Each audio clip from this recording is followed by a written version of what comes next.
Assalamualaikum warahmatullahi wabarakatuh. Selamat pagi anak-anak. Apa kabar kalian semuanya hari ini? Ibu berharap kalian semua baik-baik saja di rumah ya.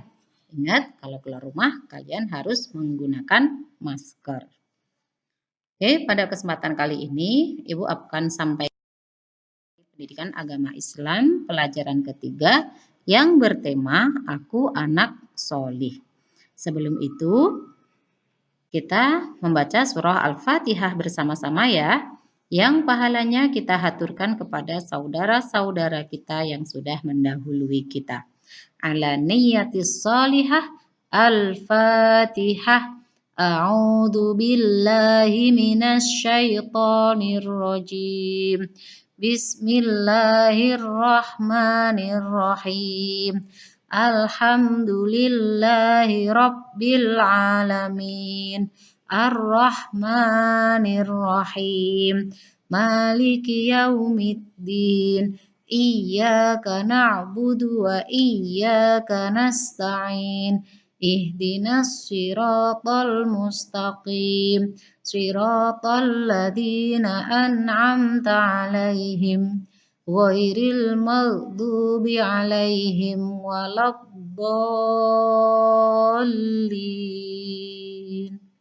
Amin.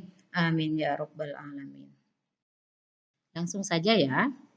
Pada tema kali ini kita akan mempelajari yang namanya Aku Anak Solih. Solih itu untuk laki-laki. Kalau perempuan itu solihah. Kalau laki-laki solih, kalau anak perempuan anak yang solihah. Artinya sama, anak yang baik. Ada kriteria agar kita menjadi anak yang solih. Yang pertama adalah kita harus jujur. Jadi salah satu kriteria agar kita menjadi anak yang solih, kita harus jujur. Apa keuntungan orang jujur? Jujur pasti disayang oleh Allah. Tidak Allah saja yang sayang, orang tua sayang, teman-teman juga sayang, saudara juga sayang, seperti itu. Lalu apa sih jujur itu? Jujur adalah berbicara apa adanya atau tidak berbohong. Berbicara apa adanya atau tidak berbohong. Ya, kenapa kita tidak boleh berbohong? Karena kebohongan yang satu itu akan melahirkan kebohongan-kebohongan yang lain. Maka kita tidak boleh berbohong. Di sini ada sebuah cerita. Seorang perempuan, kalian perhatikan gambar di layar ya. Ada seorang perempuan, dia mempunyai mata pencaharian sebagai seorang penjajah susu, pedagang susu yang dia perah dari kambingnya. Pada suatu hari, kambing ini hanya mengeluarkan susu yang sedikit sekali. Dia cemas karena kalau susunya sedikit, otomatis dia tidak bisa memenuhi kebutuhan pelanggan. Lalu dia berkata kepada anaknya, "Nak, perahan susu sedikit," katanya. Lalu jawab anaknya adalah, "Tidak apa-apa, Bu," gitu. Kemudian ibunya berkata lagi, "Bagaimana ya, Nak, untuk memenuhi kebutuhan pelanggan, kalau kita tambah saja dengan air agar jadi banyak." Nah, ini adalah ungkapan orang yang tidak jujur, orang yang akan melakukan kecurangan dengan cara menambahkan air pada susu yang cuma sedikit itu. Kemudian apa yang dijawab oleh sang anak? Sang anak menjawab, "Jangan, Bu." Nah, kalimat "jangan, Bu" itu artinya dia adalah anak yang jujur. Dia tidak ingin ibunya melakukan kebohongan hanya mendapatkan kepuasan pelanggan. Ini adalah ciri-ciri anak yang solih. Jujur, tidak berbicara, mengada-ngada, tidak berbohong, tidak curang. Lalu yang kedua, untuk menjadi anak yang solih, kita juga harus amanah. Amanah artinya dapat dipercaya. Kalian perhatikan gambar ini. Pada gambar ini kalian melihat siswa-siswa, para siswa dan para siswi sedang belajar dengan giat, dengan tekun, meskipun di situ tidak ada guru yang mengawasinya. Jadi, ini adalah salah satu contoh perilaku amanah. Meskipun tidak ada gurunya, contoh misalnya ditinggal rapat oleh gurunya, dia tetap belajar. Meskipun tidak ada gurunya, dia tetap belajar. Itu namanya anak yang amanah atau dapat dipercaya. Gambar yang di samping ini juga sama. Dia amanah terhadap kelasnya. Kelasnya ketika kotor, maka mereka bersihkan dengan cara bergotong royong. Lanjut ya. Yang ketiga, untuk menjadi anak yang solih, maka kita harus hormat dan patuh. Kepada siapa? Yang pertama kepada orang tua. Yang kedua kepada siapa? Kepada guru. Caranya bagaimana?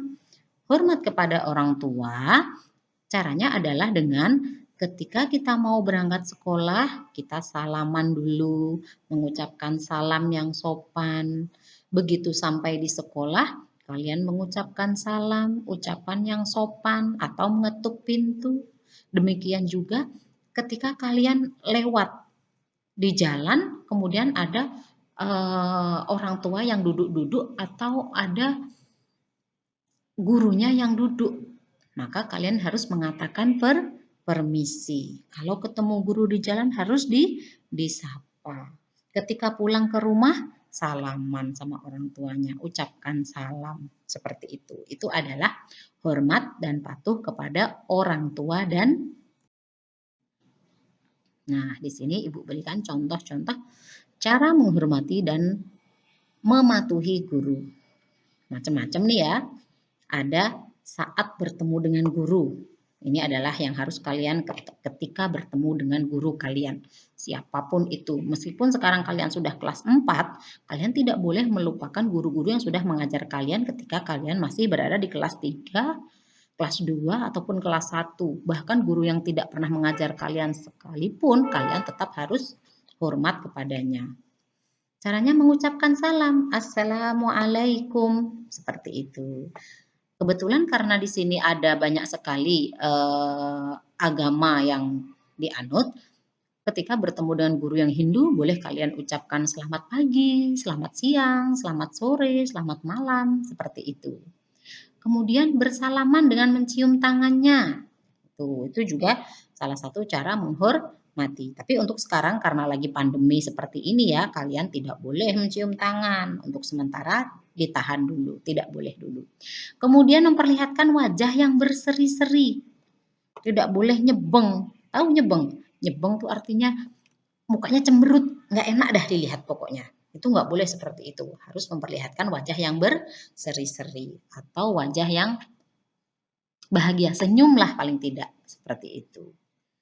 Kemudian saat guru memberi tugas atau PR, apa yang harus kalian lakukan? Sudah tahu pasti ya jawabannya, selalu mengerjakan, diselesaikan tepat waktu, tidak ditunda-tunda. Selain itu juga tidak bermalas-malasan dan mengeluh.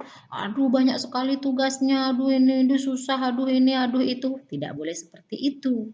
Ya, guru memberikan soal, memberikan tugas itu sesuai dengan batas kemampuan kalian.